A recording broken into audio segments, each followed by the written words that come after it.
Shoots and ladders. Ranking PLEs for WWE 2024. What's going on, everyone? My name is Jason. Hi, friends. It's Desiree Josen. All right, so we're going to rank the PLEs for 2024. There were some bangers, that's for sure. What are your initial thoughts, Des? I love them all. No. I mean, they always put on stellar performances and main events. So these PLEs were kind of hard to pick and choose from. I don't think our choices, or at least maybe our top one, will be a surprise, but I'm curious to see what you picked. Yeah, for sure. And I would say that we definitely had some. We definitely, as far as like the actual ranking, it's going to be interesting. I think just like you said, number one is going to be kind of obvious, but the following is going to be interesting. So, and that being said, who's your honorable mention? Okay. I've been going back and forth how I wanted to do this. But I just picked it based on how I felt today. So my honorable mention will be Survivor Series. Okay. This last one. I love this one. It was specifically for that War Games match, and even for the male and the female matches. Those were so much fun to watch and just so much entertainment, and just was scrappy. And I loved it. So Okay, that's it. that is actually on my list. So just an FYI. All right, so my honorable mention, I'm actually going SummerSlam. Okay. Yeah, so it was good. It just missed the cut, I would say, but it was a lot of fun overall. I really love the fact that they're doing these in football stadiums to get more crowds, and I definitely think that I just think overall it was just a good PLE. Good pick. All right, okay, who's your number three? All right.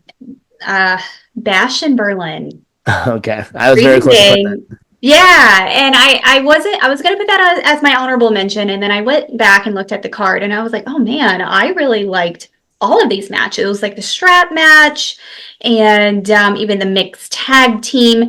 But really, what put it over was the crowd was insane, and I mentioned that in our other episode too. So it was just so much fun to watch, and the fans were so into it, which really I feel like feeds into the performers and the wrestlers and the matches. So overall, it was Bash in Berlin. There you go, for sure. Funny enough, you already mentioned I put Survivor Series as number three. Yeah, so it was a lot of fun. I love the fact that they kept the tradition, and I love the fact that they had like the traditional Survivor Series match. CM Punk being that fifth member was just a lot of fun. So okay, who's your number two? I'd be shocked if I think I have a feeling who your number two is, and if not, then I'm just gonna be shocked. Well, I went back and forth, and it's because it's my favorite PLE ever. Mania just lives in a different realm, but Royal Rumble. Okay, And I had a feeling that was going to be your pick, especially since you went to it. I was just about to say the reason why I picked it is not only because it is my top ranked PLE of all time. I just love the whole Rumble experience of them running out. But it was also because I got to go to this one in St. Pete, and we got to see Cody win the Rumble. And what was really cool is I had box seats, and I was sitting right next to Roman Reigns and Seth Rollins. So the camera crew was out there filming their reactions for Cody to win Rumble, and basically who is he going to point at for which title. So that was just the coolest experience to be that close to both and watch that happen. Sure, So. absolutely. That's actually my number two is Royal Rumble. Yeah, I'm not gonna do you wrong. I mean, my homegirl went to that PLE. I'm actually with you though. I think it's just awesome to Royal Rumble is actually one of my favorites. I mean, whoever wins gets title shots. So just there's so many at stake. So yeah, and I'm with you. I think overall, I would say after Mania, Royal Rumble historically has been the second best PLE. All right. Last but not least, probably least surprising. Who's your number one? Well, let's see. You said number one? Yeah. We're gonna go with Mania. Yeah, of course. So I feel like it's a no-brainer, and I feel so cliche to say it, but it's the Super Bowl of wrestling, and they put on quite a show.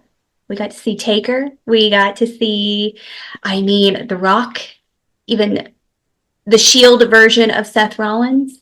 So, Yeah, I'm with you. And I would say also to kind of double down on that is from a production standpoint.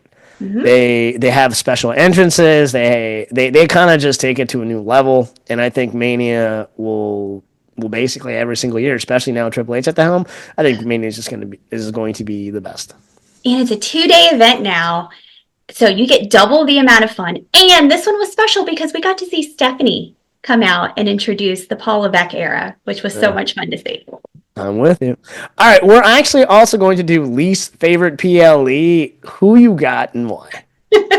I'm so vocal about this one. It's not my favorite. It's Crown Jewel. Okay, Uh, I just don't like that one. It's my least favorite of the PLEs, and this one just kind of fell flat. Yeah, Cody and Liv got their special titles, but even Randy and Kevin never even completed their match, and it was just meh. So sure. that's mine.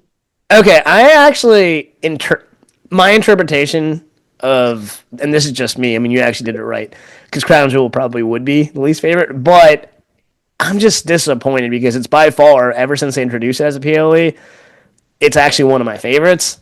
But I did not I understand why they did it, but I didn't like the execution. I'm going Money in the Bank. Whoa! And Yeah. you love Money in the Bank. Yeah, yeah, and this is why I said it's because of execution, and I just didn't like the fact that Drew won, and then they had that nonsense with CM coming. I mean, I kind of had a feeling they were going to do it. I get it from a storyline perspective, but I just didn't like it. To me it was just a waste of everything. Waste of Drew winning, waste of a cash in. I didn't like it. I get it. Makes sense. All right, what are your final thoughts? I mean, overall, I've been pleased for 2024 and these main events. They've done it right for the most part, and next year should be very interesting. I'm excited. That's kind of my final thought is, especially with Triple H at the helm, I think the PLEs are just going to elevate to a new level. It's gonna be great. All right. So, what are your thoughts? Give us your rankings. Please DM us at the Shoots and Ladders. Like always, please like, share, and subscribe both on YouTube and Spotify. Once again, my name is Jason. I'm Desiree Josen. All right. Until next time, have a blessed day and a blessed week. Bye, friends.